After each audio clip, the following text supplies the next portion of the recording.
नमस्ते भारत। आज के वीडियो में हम जानेंगे घर तक इंटरनेट कैसे आता है और जब हम फोन कॉल पे बात करते हैं तो वो कॉल पूरी संभव कैसे हो पाती है। बाबू सोना जादू टोना ये चीज करते हैं ये लोग, इतनी लंबी लंबी बातें करते हैं, तो ये कैसे संभव हो पाती है। आज हम इंटरनेट की तह तक पहुंचेंगे और ऑप्टिकल फाइबर केबल को एक्सप्लेन करेंगे। ये सैटेलाइट फोन का क्या यूज होता है इसके बारे में भी जानेंगे। और ये आप लोगों ने ड्रम लगा हुआ देखा होगा टावरों पे, इन सब का यूज क्या है चलो जानते हैं एकदम फुल जोश के साथ। तो बहुत से लोगों को लगता है कि इंटरनेट या फोन कॉल किससे होता है, सैटेलाइट की मदद से, लेकिन मेरे दोस्त ऐसा बिल्कुल भी नहीं होता। अगर मान लो ऐसा होता तो क्या होता। मान लो किसी का बाबू यहां पर खड़ा होकर दिल्ली में सोना को कलकत्ता में फोन लगा रहा है, ठीक है, ऐसा मान के चलो। तो अब होता क्या, यहां से फोन से निकली हुई तरंगें इस सैटेलाइट तक जाती और सैटेलाइट से टकरा कर फिर इसके सोना के पास जाती। अब उसमें क्या है, बहुत ज्यादा गड़बड़ हो सकती है। यहां पे एक तो डिले हो सकता है क्योंकि पहले तो 22,000 मील तक तरंगे चले फिर वापस ऐसे जाए। तो बाबू ने आज हेलो बोला है तो कल तक पहुंचेगा उसके पास, ठीक है। एक तो टाइम का डिले, यानी कि समय में बहुत ज्यादा देरी आ सकती है। तो इसीलिए इस सिस्टम को जो है फॉरगॉट किया जाता है, नहीं इस तरीके से इंटरनेट आता है। और बहुतों का डाउट ये रहता है कि भैया जो मोबाइल टावर होते हैं वो सैटेलाइट से डायरेक्ट कनेक्ट रहते हैं, इसीलिए हम बात कर पाते हैं। तो ये बिल्कुल भी सत्य नहीं है। तो सत्य क्या है आज वो जानते हैं। ये बहुत ही कम केस में होता है, बताऊंगा कब होता है, ठीक है। अब यहां पे ध्यान दो, होता क्या है, ऑप्टिकल फाइबर केबल या फिर सबमरीन केबल्स होती हैं, मोटे मोटे तार होते हैं बहुत सारे। अब ये तार का पूरा जाल पृथ्वी पे बिछा रखा है, यानी कि इंटरनेशनल कनेक्टिविटी बना रखी है। अब ये तार देख सकते हो तुम किस तरीके का होता है। अब ये तार आप लोग देख सकते हो किस तरीके का होता है। इसे बिछाने में बहुत ज्यादा कॉस्ट आती है। इसे समुद्र के बहुत गहरे हिस्से में बिछाया जाता है जिससे इसको कोई नुकसान ना हो, यानी कि समुद्र की सतह तक इसे पहुंचाने की कोशिश की जाती है जिससे इस पे कोई अटैक करे, क्योंकि भाई साहब ये कॉस्टली होता है। बेल का अटैक हो गया या फिर कुछ और प्रॉब्लम आ जाए तो वो जल्दी खराब ना हो। इसकी जो ड्यूरेबिलिटी होती है, चलता है लगभग 25 साल तक, ठीक है। और इसका मेंटेनेंस कॉस्ट भी बहुत हाई होता है। तो बड़ी बड़ी कंपनी जैसे कि गूगल ऑप्टिकल फाइबर केबल बिछाने का काम करती है। रिलायंस ने भी कई जगह बिछाया है, यूरोप में एशिया की कनेक्टिविटी बनाई है, ठीक है। अब ध्यान दो, जब तो जो जियो आया था फोन, उसने इंटरनेट इतना सस्ता कर दिया क्योंकि वन टाइम इन्वेस्टमेंट होता है, बस बीच बीच में मेंटेनेंस का कॉस्ट लगता है। देखो ये पूरा का पूरा जाल देख रहे होंगे इस फोटो में, किस तरीके से तारों का नेटवर्क बिछा रखा है। अब यहां ध्यान दो, ये पूरा का पूरा जो है इसमें है ना, गोताखोरों को भी जरूरत पड़ती है और इंसानों की भी जरूरत पड़ती है। और मशीन इसमें बहुत ही ज्यादा इफेक्टिव काम करती है नीचे तार बिछाने का समुद्र के अंदर। तो मान लो समुद्र के अंदर तार बिछ गया, ये होती है ऑप्टिकल फाइबर केबल, पूरी बिछा दी। इस तरीके से इंटरनेशनल कनेक्टिविटी बन जाती है, यानी कि एक देश दूसरे देशों से कनेक्ट हो जाता है। तो अपना इंडिया जिस जगह कनेक्ट हुआ है वो क्या है, मुंबई। अपने इंडिया में ना मुंबई में जंक्शन है ऑप्टिकल फाइबर केबल का, यानी कि सारी की सारी लाइंस जो है कनेक्ट होके मुंबई में आ पहुंची हैं, ठीक है। आगे ध्यान दो, अब इसे बिछाया कैसे जाता है, देख सकते हो आप कितनी बड़ी बड़ी मशीन्स का इस्तेमाल करके बिछाया जा रहा है। ये होती है पूरी की पूरी ऑप्टिकल फाइबर केबल का। ये देखो इसमें अंदर बहुत सारे वायर होते हैं, इसके बारे में मैं अभी बताने वाला हूं आपको। और देखो बीच बीच में क्या किया जाता है, क्योंकि बहुत लंबी केबल होती है तो बीच बीच में कुछ कुछ दूरी पर ये एम्पलीफायर लगाए जाते हैं। एम्पलीफायर लगाने का फायदा क्या है, जैसे कि ये छोटा सा तार देख रहे हो ना आप, इसमें है ना कम से कम 1000 GB पर सेकंड की स्पीड होती है, ठीक है। 100 GB पर सेकंड की भी स्पीड हो सकती है ना। तो वो डिपेंड करता है तारों पर, यानी कि ये एम्पलीफायर क्या करता है, उसकी स्पीड को बरकरार रखता है। अब ध्यान दो, एक ऑप्टिकल फाइबर केबल नहीं बिछाते, जब भी बिछाते हैं तब दो बिछाते हैं, क्योंकि कॉस्ट तो बहुत लग रहा है। मान लो अगर पानी में किसी वजह से, बेल मछली की वजह से या और भी किसी प्रकार से ये खराब हो जाती है, तो एक केबल खराब होगी तो दूसरी से वही काम होता रहेगा। और जैसे ही पता चलेगा कि ये केबल खराब हो गई है तो गोताखोर जाएंगे और उसको सही करके आ जाएंगे। अगर मशीन से पॉसिबल होगा तो मशीन से भी सही की जा सकती है। आगे चलते हैं, ये होती है ऑप्टिकल फाइबर केबल, या इसी को सबमरीन केबल बोलते हैं क्योंकि ये समुद्र के अंदर बिछाई जाती है। और सबमरीन केबल देख सकते हो किस तरीके से बनाई जाती है, बहुत सारी लेयर होती हैं, पॉलीथिलीन फलाना ढिकाना, एल्यूमिनियम की पूरी लेयर। लेकिन ये सब जो कोटिंग की जाती है इसकी सिक्योरिटी के लिए की जाती है और मतलब का काम तो यही करती है optical fibre cable. Optical fibre cable में क्या होता है भाई साहब, ये टोटल इंटरनल रिफ्लेक्शन पर काम करती हैं, ठीक है। यानी कि इसमें लाइट की स्पीड से तरंगे जाती हैं ऐसे ऐसे झक झक झक झक झक करके, इन्हीं की मदद से इंटरनेट पहुंचाया जाता है। लगभग 1000 GB पर सेकंड की स्पीड, कभी पहले तो 100 GB पर सेकंड की स्पीड थी, अब बढ़ा रहे हैं, ठीक है, क्योंकि 4G और 5G का जमाना आ गया है तो टेक्नोलॉजी को थोड़ा एडवांस बना रहे हैं, ठीक है। तो ये तो आपको समझ में आ गया कि इंटरनेट की केबल कैसी होती हैं। अब हम समझते हैं पहले के मोबाइल फोन जो होते हैं उनसे हम बात कैसे करते हैं, और ये टावर में ये बाजा क्यों होता है ये भी समझते हैं, ड्रम टाइप का, ठीक है। चलो देखते हैं, ये आप सब टावर देख रहे हो, इन टावर्स को लगाने का भी बहुत कॉस्ट आता है। होता क्या है, मैं पूरी सिचुएशन बता रहा हूं। जैसे कि टीयर 1 कंपनी होती हैं, टीयर 1 कंपनी क्या करती हैं, ये ऑप्टिकल फाइबर केबल को बिछाती हैं, जैसे कि मैंने बता दिया रिलायंस हो गई, गूगल हो गई, ऑरेंज हो गई, इस तरीके से। अब इसके बाद ये इंटरनेशनल कनेक्टिविटी तो हो गई, अब जब ये भारत में आ जाएंगी ना, तो भारत को क्या किया जाएगा, अब इन्हें जैसे कि राजस्थान को उससे कनेक्ट करना है, यूपी से, यूपी को मध्य प्रदेश से कनेक्ट करना है, तो इस लेवल के लिए काम करती है टीयर 2 कंपनी। टीयर 2 कंपनी क्या काम करेंगी भाई साहब, ये स्टेट्स को कनेक्ट करती हैं या फिर सिटी को कनेक्ट करती हैं। टाटा ग्रुप है, इसमें बहुत बड़ी अहमियत टाटा ग्रुप की भी है। उसके अलावा टीयर 3 कंपनी क्या करती हैं, अपने घरों तक इंटरनेट और फोन कॉल की सेवाएं प्रदान करती हैं। तो ये काम कैसे होता है, ध्यान दो। अब टीयर 3 कंपनीज इन लट्ठों को गाड़ देती हैं, टावर्स को, है ना। अब इनमें बाजा वगैरह सब समझते हैं, लेकिन पहले ये समझते हैं जब ये टावर्स लगाए जाते हैं तो किस किस चीज का उपयोग किया जाता है। देखो, इस टावर को 48 वोल्ट की डीसी सप्लाई चाहिए होती है, डायरेक्ट करंट से चलता है, तो उसके लिए लाइट भी जाती है भारत में बहुत ज्यादा। तो अब करते क्या है, एक तो एसी सोर्स होता है अपने पास, अल्टरनेट करंट आ रहा है, तो उसको स्टार डेल्टा ट्रांसफॉर्मर की मदद से और काफी चीजों की मदद से उसका पहले तो वो गिरा देते हैं वोल्टेज, 440 वोल्ट कर देते हैं, और 440 वोल्ट करने के बाद उसको डायरेक्ट करंट में बदल देते हैं, और डायरेक्ट करंट जैसे ही पहुंच जाता है तो इसका काम चालू हो जाता है। डायरेक्ट करंट की सप्लाई 48 वोल्ट पे देनी है। लेकिन मान लो लाइट चली गई तो ये ट्रांसफार्मर और ये सब झमेला तो किसी काम का नहीं है, तो उसके लिए रखते हैं हम पावर जनरेटर। ठीक है, विद्युत की सप्लाई बता रहा हूं किस किस तरीके से जाती है। तो ये होता है तुम्हारा जनरेटर, ये डायरेक्ट डीसी सप्लाई देता है, लाइट चली जाती है तब ये काम करता है ना। और इसमें किस किस तरीके से बैटरी जोड़ी जाती है, देखो ये 2 वोल्ट की बैटरी है, ठीक है, 2 वोल्ट की 12 और 2 वोल्ट की 12 इधर, तो ऐसे करके टोटल 24 बैटरी लगाई जाती हैं, जिससे 48 वोल्ट की सप्लाई इन्हें प्रॉपर मिल जाती है। ज्यादा डिटेल में नहीं जाएंगे, अब इनके बारे में हल्का सा और देखते हैं। देखो, अब बेसिकली हम ये जानेंगे कि ये जो लंबा सा है इसका क्या काम होता है, और ये जो मोटा सा है इसका क्या काम होता है ड्रम का। देखो, ये जो जीएसएम एंटीना है इसको क्या बोलेंगे, जीएसएम एंटीना, और इसको क्या बोलेंगे, माइक्रोवेव एंटीना। अब ये माइक्रोवेव एंटीना क्या करता है पता है, ये टावर से टावर का कनेक्शन करता है, अभी बताऊंगा कैसे। एक टावर से दूसरे टावर का कनेक्शन ये करेगा। अब एक कंपनी क्या करती है, अपना माइक्रोवेव एंटीना लगा गई, अब टावर तो लगी गया तो दूसरी भी अपना चिपका जाती है, जिससे खर्चा बच जाता है, किराया देना पड़ता है, सो दे देती होगी वो जिसने टावर लगाया है उसको, ठीक है। अब उसके अलावा ये होते हैं जीएसएम एंटीना, और जीएसएम एंटीना को भी फिट कर दिया जाता है। और इसका काम क्या है भाई साहब, इसका काम है आपके मोबाइल से टावर का कनेक्शन बनाना। देखो मैं आपको समझाता हूं ढंग से। जैसे कि ये मोबाइल है, मोबाइल के अंदर जब तुम बोलते हो हेलो, हाँ बाबू कैसी हो, तो ये माइक्रोफोन है ना, माइक्रोफोन में तुम्हारा जो एनालॉग सिग्नल है, एनालॉग यानी कि जो तुमने बोला वो डिजिटल में कन्वर्ट हो जाता है, और डिजिटल में कन्वर्ट होने के बाद ये जो एंटीना है, ठीक है, यहां से पास होता है इलेक्ट्रोमैग्नेटिक वेव के फॉर्म में, यानी कि विद्युत चुंबकीय तरंगों की फॉर्म में निकलता है, और निकलने के बाद वो जीएसएम एंटीना कैच कर लेता है अपने पास वाले टावर को, वो चुंबकीय तरंगें भेज देता है। कुछ इस तरीके से सिचुएशन रहती है, भी बताने वाला हूं प्रॉपर, ठीक है। तो जीएसएम एंटीना का काम समझ गए, वो मोबाइल का और टावर का कनेक्शन बनाता है, और ये टावर से टावर का कनेक्शन बनाता है, माइक्रोवेव एंटीना। अब आगे चलो, तो ये ऑक्टेन रूल होता है, यानी कि अष्टकोणीय तकनीक, यानी कि देख सकते हो इस तरीके से 5-5 या 10-10 किलोमीटर की रेंज में ऐसे टावर फिट किए जाते हैं। अब हम जानेंगे फोन से बात करने का पूरा प्रोसीजर। एक व्यक्ति जब दूसरे पर फोन करता है तो वो कैसे कैसे बात कर पाता है, क्या क्या सिस्टम लगा रहता है, वो सारी चीजें जानते हैं। आप ध्यान दो, जब आप सिम खरीदने जाते हो और वो सिम जब फोन में लगाते हो तो आप अपना आधार कार्ड या वोटर आईडी कार्ड वगैरह देते हो, जिससे आपका नाम रजिस्टर्ड हो जाता है आपके नियरेस्ट मोबाइल स्विचिंग सेंटर में, एमएससी बोलते हैं इसको शॉर्ट में, मोबाइल स्विचिंग सेंटर में नियरेस्ट वाले में रजिस्टर हो जाता है।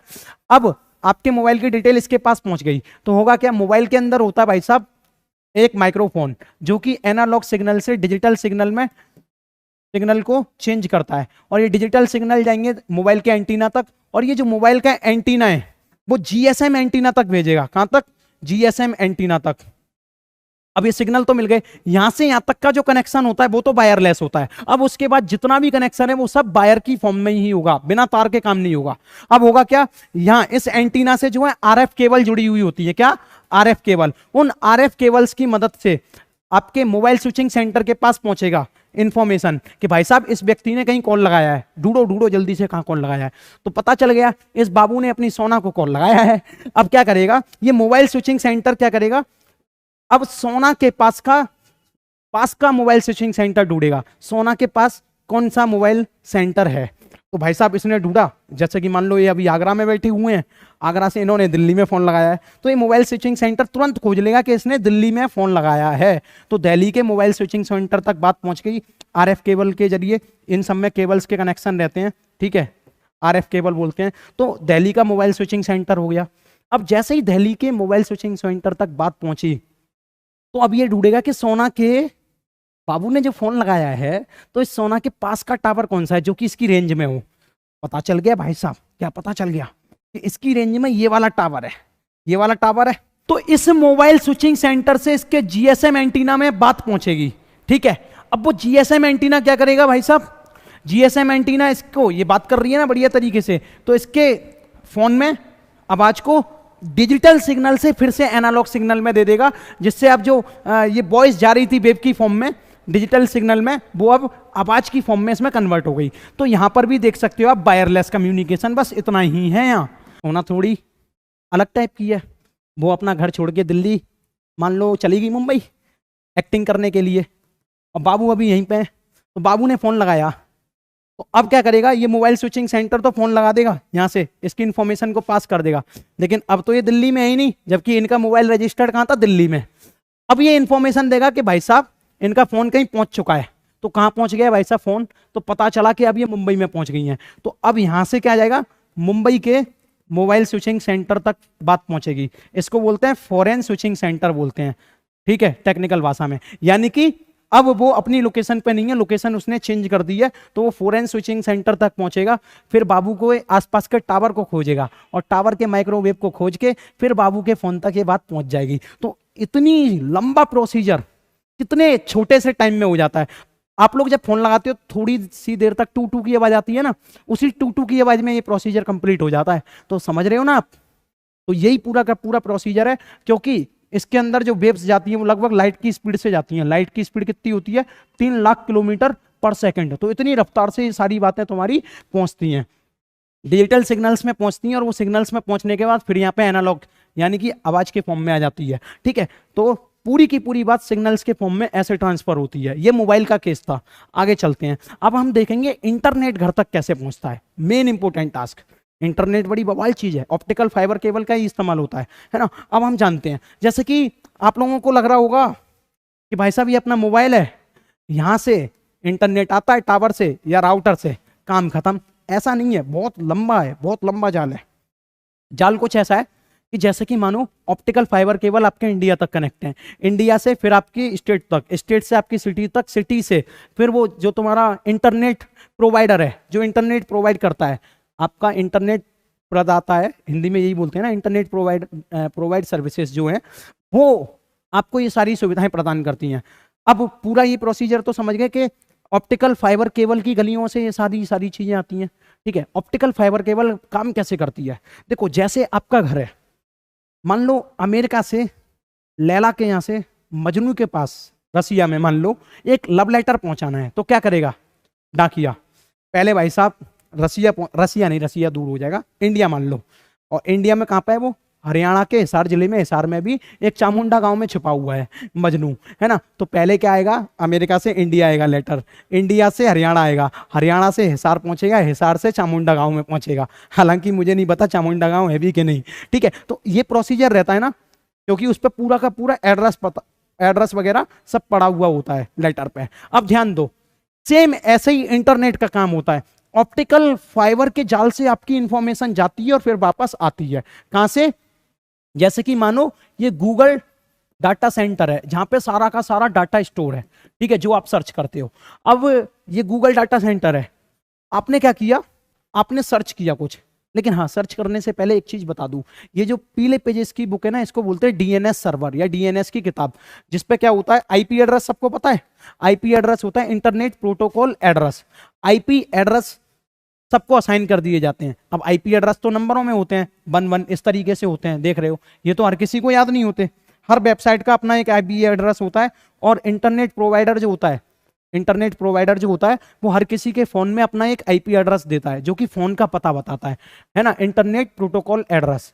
ठीक है, अब यहाँ पे क्या होता है, जैसे कि ये मान लो आईपी एड्रेस है, तो ये तो याद नहीं है, ये google.com का आईपी एड्रेस है, आपको क्या याद है, google.com तुरंत याद हो जाता है, twitter.com तुरंत याद हो जाता है। लेकिन भाई साहब जब ये डाटा जाता है तो वो आईपी एड्रेस के फॉर्म में जाता है। होता क्या है, जब वेबसाइट में नाम असाइन करते हैं तो ICANN नाम की एक कंपनी है, वो है ना डोमेन नेम असाइन करती है और उसके आईपी एड्रेस भी देती है। तो आप तो नाम सर्च करते हो, लेकिन एक डीएनएस सर्वर नाम की बुक होती है पूरी की पूरी, जिसमें क्या है लिखा हुआ होता है कि भैया youtube.com का ये आईपी एड्रेस होगा। जैसे ही आपने youtube.com सर्च किया तो डीएनएस सर्वर में ये बात पहुंचेगी, वहां से आईपी एड्रेस कलेक्ट करेगी, और ये सीधे सीधे जैसे जैसे सीधे सीधे कहां जाएगी, ये गूगल डाटा सेंटर में, और जो आप इंफॉर्मेशन सर्च कर रहे हो वो उस डाटा सेंटर से कलेक्ट करेगी और वापस ऑप्टिकल फाइबर केबल की मदद से आपको दे देगी, है ना। दोबारा से यही बात ढंग से समझते हैं।